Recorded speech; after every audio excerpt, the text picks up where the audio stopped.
All right, Shalom. I will give all praises, honor, and glory to Yahweh, Bashim Yahushua, Bashim Rakah Hakwadash, double honors to apostles of GMS, and sincere Shalom to the brothers out here pushing this truth and sincerity. And I have here, it says, Chinese laser attack exposes how unprepared we are. And they're saying it. They're saying it, mind you. Now, this was on February 21st. And I just found this just recently. But a whole lot of stuff is happening. And all I keep finding is just updates about this. What keeps going on? What other new crazy mess is going on, and how it's affecting the economy? Especially when they keep giving money to fund these wars, that takes money away from the economy, which inevitably causes it to crash or inflate so hard to the point it will crash. Now they're admitting it that this is not only Australia, but this is also the U.S. admitting it as well. So I'm gonna play not the entire clip, but probably bits and pieces of it just to get to the point. You know, the crisis with China and with Russia, it's not just a liberal scare campaign to win the election, as some people would like to believe, or would like you to believe. It is real. And China reminded us of that thing just 3 days ago, early Friday morning. Also reminded us, by the way, that we caught with our pants down. We had 2 Chinese warships. Apparently, they've been sent to spy on the next naval exercises of Queensland. Well, they were sailing north of Darwin in the Arafura Sea in our exclusive economic zone, right?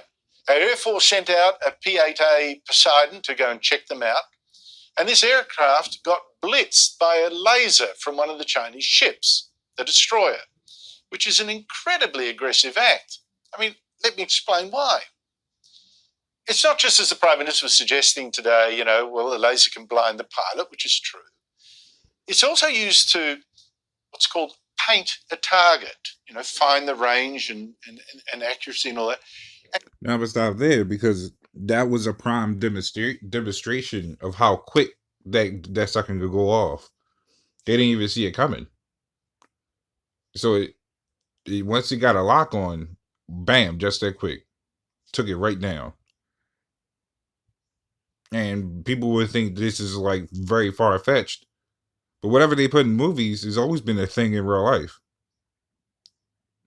So whether people want to believe it or not, these are very much a thing. Hell, if that wasn't proof enough, if you remember Terminator, now they got this thing in UK called the Amica, which is basically another form of a Terminator. It just doesn't act like one yet, but watch they program that bitch to do that shit.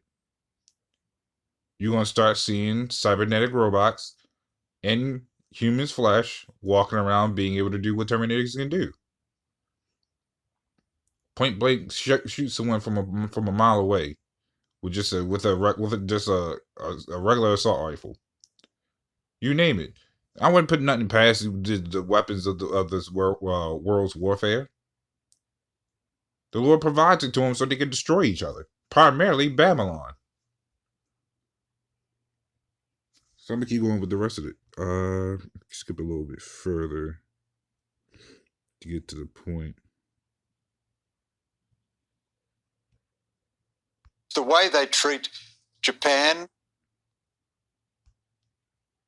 our own waters. We have no warships. You know, we have 8 antique frigates. All the things you mentioned, the laser can do all the things you mentioned, Andrew. It can also knock out a plane's radar. It can knock out electronic warcraft, electronic warfare machinery in an aeroplane. What struck me about the incident was that it exposes how utterly unprepared we are. We forget about Australia defending Taiwan. We cannot defend our own waters. We have no warships. You know, we have 8 antique frigates, which are very small and very underarmed. We're building patrol vessels, but we've just decided, hidden away in the documents, to take their one gun off them and put an even smaller gun on them, even though they're the size of a Corvette. So they're not going to be mounted with anti-ship missiles. So from there, you have, I would say, 3 strong superpowers on this planet right now. As far as, of course, carnal wise, which is Babylon, Russia, and now China. And now you got these other countries like, hey, we can't defend against that. We wasn't prepared for that. I don't know any other. China seems to probably be the only one with lasers as of right now. Who can Babylon say that? Oh, we got lasers. Can Russia say it? But it doesn't matter which side has it, so long as they have it. So long as they are armed with instruments of destruction to pretty much kill each other. The more they keep advancing technology, the more and more these guys don't come prepared. So now they got to keep up in the game. They have so many goddamn missiles that can level just everything and everything. Why do they keep building more? You would have to ask. Well, primarily to keep this place from ever being rebuilt. And I'm going to get into that scripture as well. I'm going to skip a little bit further, I think. Now, China, a couple of weeks ago, I think we may have discussed this, signed a joint declaration. Actually, read your very sobering, very excellent piece in the Australian Today, and making all those points. So I urge people to go on the website and check it out because you're quite right. I mean, if we're going to buy lots of tanks, that's for a war that we've already lost. If the tanks are deployed here, China's here already. If they're deployed in China seriously, they never will be. So I just think that's missing the big picture. But Greg, more optimistically, I think there's been a big development on the weekend. So you could already hear the despair in their voices, especially since a lot, since they're technically the only ones with lasers. They'd be like, okay, other countries will be like, we're gonna have to get lasers too. So everybody, it's gonna be a laser war, missile war, any war you could think of. They're gonna start tagging major cities. I wouldn't be surprised if this place get hit with a missile. Sorry, not a missile, a laser in one part of the area. This place is going to be touched. It's going to be destroyed. This place can't come back. The Lord won't allow it. This is Isaiah 13:5. It says they come from a far country, far from from the end of heaven, even the Lord, and the weapons of his indignation to destroy the whole land. So with Babylon destroyed, that knocks down the power structure of even Russia, China, all these other heathen countries that rule. And ultimately, the rats. And then that's when we're going to start coming into power. Forever. Because this place, even though the Lord, of course, made everything, especially all the wickedness that's here, but he ultimately hates it. These devils got to pay for every little thing they've done, including these heathens. They all harbor Israelites all over the world, and we are none of us are in a power state. It's only them. It's always been them. So the Lord's coming back with destruction from them. It says, "How ye, for the day of the Lord is at hand. It shall come as a destruction from the Almighty." So you know the Lord ain't playing. "Therefore shall all the hands be faint, and every man's heart shall melt." And that could be even literally. But these people are going to be in fear when they see the Lord. It says, "And they shall be afraid." Yep, that is. It says, "Pangs and sorrow shall take hold of them. They shall be in pain as a woman that travaileth. They shall be amazed one at another. Their faces shall be as flames." So when the Lord comes back, these bastards are going to see him too. They're going to be in fear. How we were going to be in fear, hoping, praying that we're of the elect. And these devils are going to get what's coming to them. because it's stuff like this, building missiles, building lasers, anything that could destroy, level anything, or trying to play playing godhood. Meanwhile, harming the earth, harming the people that protects the earth. That says a lot right there. That the fact that we can't even live naturally, that he poisoned us not only with his medicines but with the food and the water and the pollution in the air. He's had a lot to pay for. There's a list beyond that. Guys, all throughout history, he has been known as the devil, and the devil, he has earned that title very well.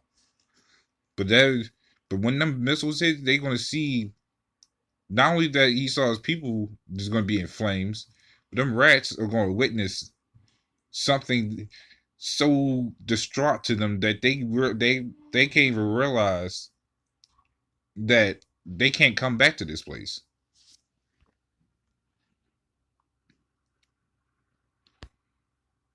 It says, this is 1 Thessalonians 5:1. It says, but of times and the seasons, brethren, ye have no need that I write unto you. Therefore, for yourselves know perfectly that the day of the Lord so cometh as a thief in the night. As travail upon a woman with child, and they shall not escape. See, there goes that travail upon a woman with child again. Let's reread that part again. This is Isaiah 13:8. It says, and they shall be in pain as a woman that travaileth. So, from that scripture to this one, where it says whereas it says peace and safety, then sudden destruction cometh upon them as a travail upon a woman with child. So imagine that, especially because when women give birth, they be in agonizing pain, or the fact that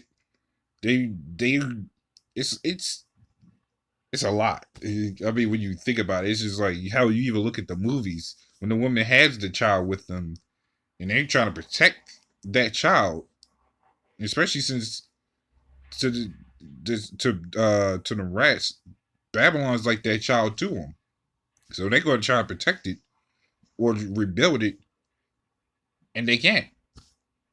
This place is this child is going to die. The child of Babylon, the great daughter, the great daughter of a whore. But they're going to feel that pain like a woman giving birth to a child. They're going to feel that agonizing pain, and it won't stop for them. It'll be a long, long time for them. And the Lord said it, they won't escape.